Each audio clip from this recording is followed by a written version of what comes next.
Well, I think the 20 and the 19 were battling so hard in that first corner. It's just let me get to the inside of the 20 in the first. What an unbelievable day. Starting first, going to last, and back to first. Oh, I definitely jumped the start. No doubt about that. Sponsors that I've got, it's just been amazing. And thank you to this sellout crowd. Appreciate you all sticking around. It's been an honor. Denny Hamlin started from the pole, jumped the start, got sent to the back of a 38-car field, and then won the race. That is the story of Sunday night at Nashville Superspeedway in the 2026 NASCAR Cup Series Cracker Barrel 400, and it is one of the most complete comeback narratives the sport has produced in years.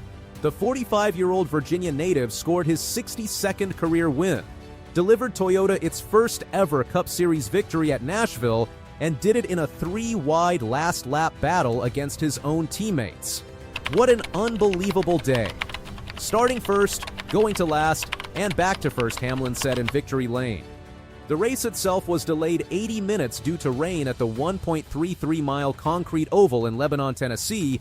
Before a single competitive lap ran, the sold-out crowd paused on lap 8 for a silent tribute to the late Kyle Busch, the 2-time Cup Series champion and 4-time Nashville winner who died May 21 due to severe illness at age 41. Hamlin poured out a drink in victory lane in tribute the same gesture he made the previous week. Chevrolet had won the last 4 Cup races at Nashville. Tyler Reddick led the championship standings coming in. Toyota had never won at this track. All 3 of those facts would change by the time the night was over. The problem started immediately. Hamlin fired the throttle well ahead of the restart zone at the drop of the green flag, a clear and uncontested violation. He was penalized on lap 4 with a pass-through penalty, dropping from first to last in a 38-car field. His own response in victory lane removed any ambiguity. I definitely jumped the start. No doubt about that. Usually, as the leader, you can dictate when to go, but it was way too close to turn 4 and not close enough to the start-finish line. No arguing it or anything like that. It was certainly the right call. A competition caution at lap 35 gave Hamlin a structured window to begin recovering, and he spent the next 265 laps doing exactly that. Stage 1 produced its own layer of chaos across 90 laps. Tyler Reddick led the opening 37 laps before the first caution. Shane van Gisbergen in the No. 97 Trackhouse Chevrolet restarted from the lead on lap 41. After his team took just 2 tires, he led 12 laps, his most ever on an oval.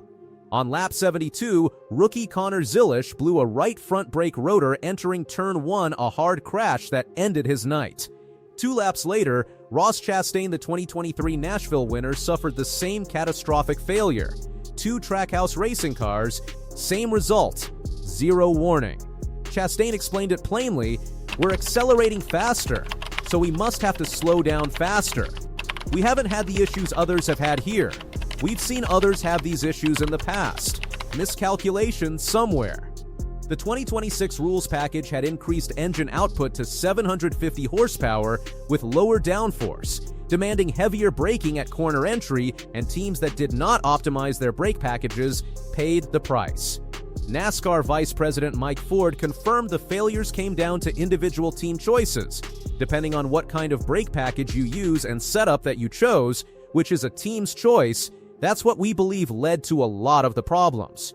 Christopher Bell was running second when a slow pit stop a jack issue dropped him from 2nd to 29th before the end of Stage 1. Adge Allmendinger won Stage 1 in a photo finish, beating Larson at the line after his crew gambled on staying out. Stage 2 brought Chase Briscoe to the lead on lap 126, his first ever lead at Nashville, having never finished better than 17th at this track in his career.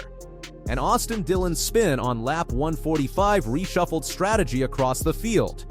NASCAR reviewed the Dylan Keselowski contact and issued no penalty. Senior Director of Racing Communications Amanda Ellis stated, "Scott Miller pulled all the data from that incident, and we knew pretty quickly that Austin was out of the throttle before hitting Keselowski." Then Allmendinger, who had won Stage 1 and was running third, hit the wall in Turn 1 with the third brake rotor failure of the night. His reaction, "I had no warning signs of the pedal going soft. That was going to be 2 really good stages, and at that point, if you can finish in the top 20, that's a big points day. Disappointing, but nobody's fault." Daniel Suárez stayed out on old tires and won Stage 2, mirroring his Charlotte 600 strategy from the previous week, his first stage victory in years. The final stage set up the showdown. Hamlin and Briscoe lined up on the front row as teammates. Joe Gibbs Racing ran 1-2-3 down the back straightaway, all three Toyota teammates locked together at the front.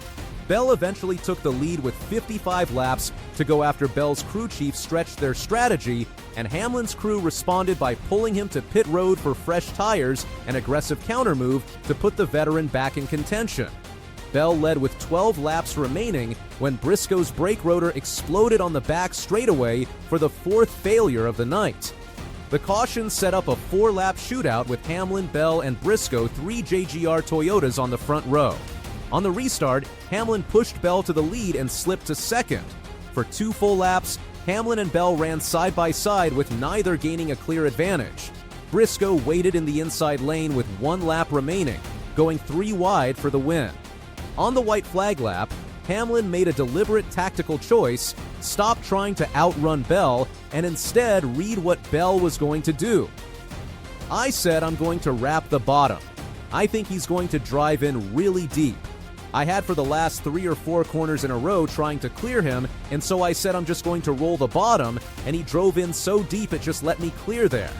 Bell drove deep into turn 1 on the final lap while also battling Briscoe, and Hamlin cleared off turn 2 to win by 0.115 seconds. Immediately after the checkered flag, Ryan Blaney pushed Chase Elliott into Tyler Reddick's no. 45 a hard hit into the outside wall. Reddick was evaluated and released from the infield care center. Blaney acknowledged what happened. Sincere apologies to Tyler. I was trying to push the 9 top of 3 and got chased sideways and ended up hooking Tyler. I did not mean to do that. In victory lane, Hamlin broke down the mental process behind winning the race he admitted he should not have won on speed. I failed in these situations so many times, a lot of times this year. I tried for a few laps to overdrive the corner and clear him, and I realized he wasn't going to let me do it.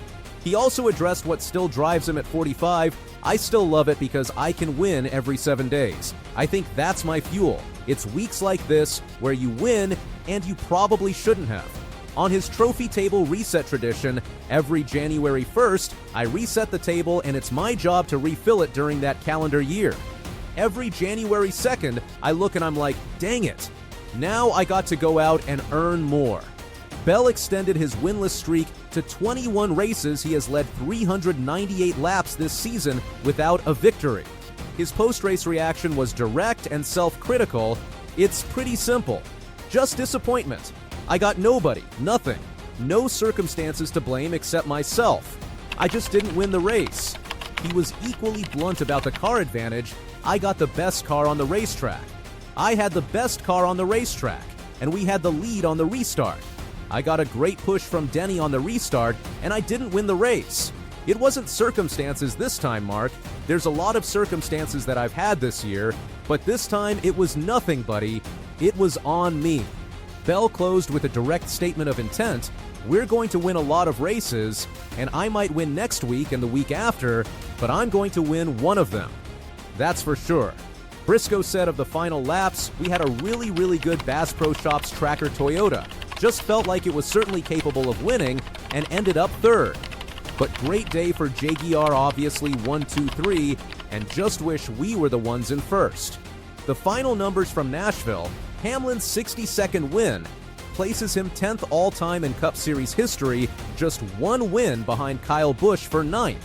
The race produced a record 31 lead changes among 15 different drivers, 11 caution flags, and 4 brake rotor failures. Only 15 cars finished on the lead lap. Larson led 56 laps but finished 23rd.